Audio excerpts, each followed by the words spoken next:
Let the volume of each solution be V ml. Millimoles of O to the power equals 0.1 V. Millimoles of H to the power plus equals 0.01 V.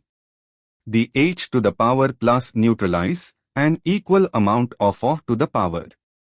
The remaining unreacted O to the power equals 0.1 V. 0.01 V equals 0.09 V mole. The total volume of the resulting mixture is 2 V.